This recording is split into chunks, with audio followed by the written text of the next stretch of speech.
lying on your roller with your feet hip width apart or about as wide as the roller. We're just going to start with palms down, and we're just going to rock the roller from side to side. And you're going to lean to one elbow, so you'll just bend an elbow, catch and swapping. I'm transferring weight from foot to foot. I'm transferring weight from elbow to elbow. And we just do this for about a minute. Just giving my nervous system the experience of leaning to one side and then to the other. Transferring weight to allow it to recalibrate from any life patterns I have living one way or the other, and to start to propriocept where is my center, where is my midline. So I'm really relaxed with this. You don't want to be working too hard to arrive anywhere. So it'll often become smaller and smaller as you become a little more fine-tuned in it. And we'll just do a few more.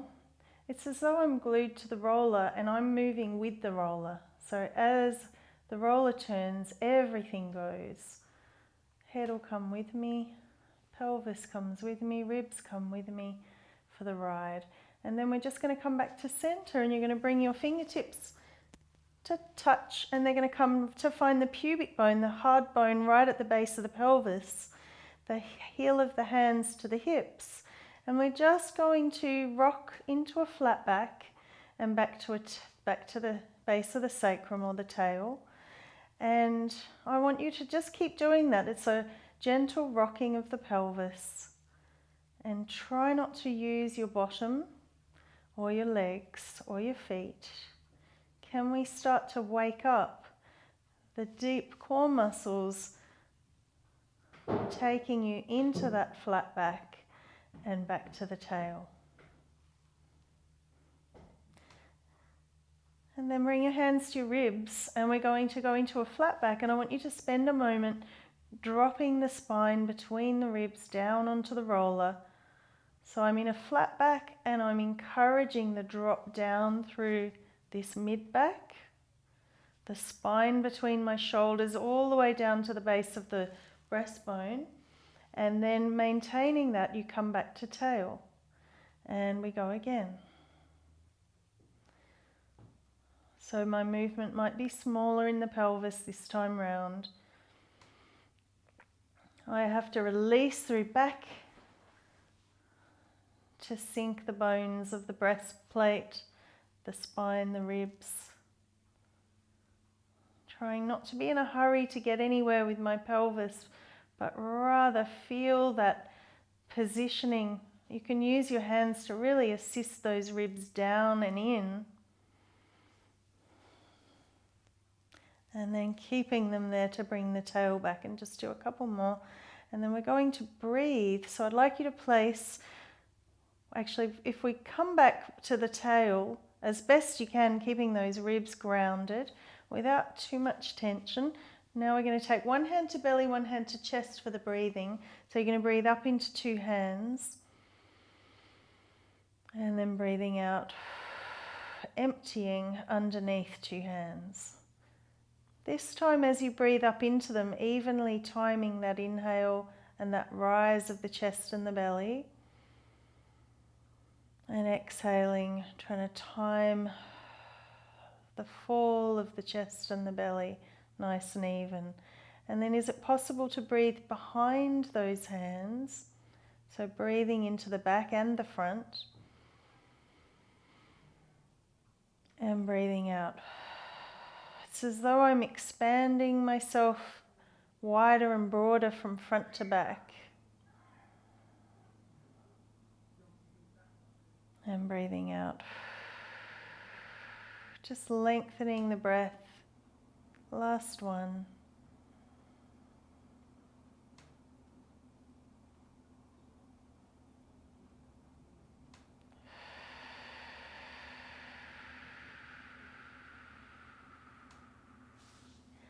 Slowing the breath, calming the breath. Bring the hands to the side ribs and you're going to breathe between the palms of the hands. And then breathing out. It's as though an egg yolk is spreading between the palms of the hands. So we're getting a 360-degree expansion. Really encouraging that flattening of the diaphragm. And then as you exhale,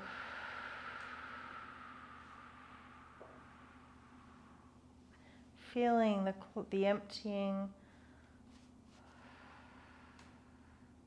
It's as though we're expanding now from east to west, between the hands, through the back of the pelvis, through the waist, widening the body, between the shoulder blades, and exhaling nice long.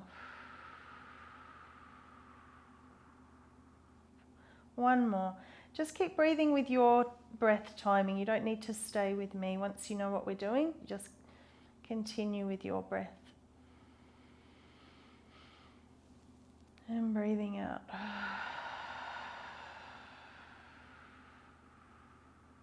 Take your hands back to the chest and the belly. And this time we're going to imagine breathing out through the crown of the head and out through the tail. So when you inhale, you're getting longer from top to bottom. And as you breathe out, you're recoiling a little.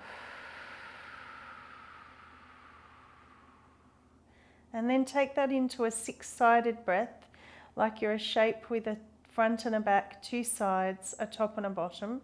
And you breathe into all six sides. And as you out breath, this time you're going to do an SH. Shh.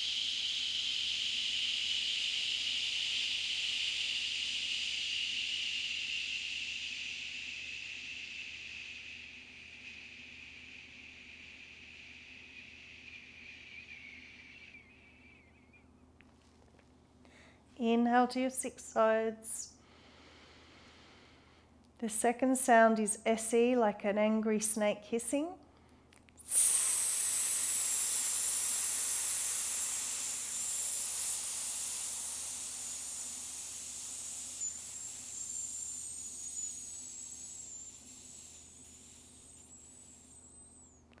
Inhale to your six sides. These sounds are just helping you to access your core, your centering with the breath. And the last sound is HA, like a fogging of a mirror.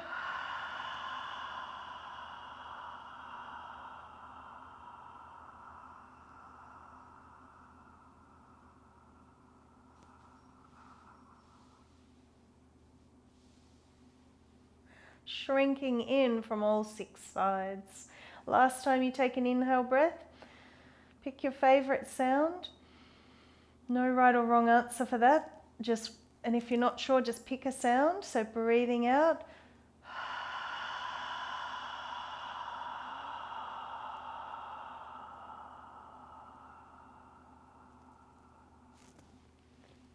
And the last one, just breathing into six sides like you're a little crinkled plastic bag that's being stretched out with the breath in all directions. No sound, but can you have the same intention? So as you breathe out through the mouth, you feel the recoiling that was happening with those deep sounds. And we're just going to do one more. I want you to be mindful that you're not bearing down on your pelvic floor. So an inhale through your six sides, and as you exhale through the mouth and you feel the centering effect, just be mindful there's a little lift, no squeezing of the bottom. It's very gentle, but just a little bit of a zipper up, like you're zipping up a tight pair of pants. So last inhale to six sides. Breathing out.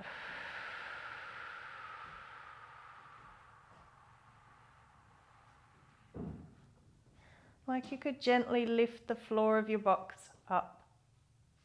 And then we're going to just straighten one leg and roll off the roller. Lie yourself back to that flat position and check in with your body again. How does the head feel sitting on the floor? If you turn your head, how does the neck feel? Are there any changes? Where's the weight sitting in the rib cage? Is it on the shoulders, the mid-back, the low back? Has it shifted? Do you feel more grounded into the floor through the rib cage or the shoulders? Do they feel more even? How does the curve in the back feel? What's the shape like? The height? Where's the apex? How long is it? And how does the pelvis feel? Where's the weight sitting in the pelvis? The backs of the thighs, are they closer to the mat? The heels and the calves resting on the floor. Divide yourself into half down the middle. And how do the two sides feel? Did you have a lean before? Has it shifted? Is it bigger? Is it less? Do the limbs feel more even or equal in length, weight, sensation?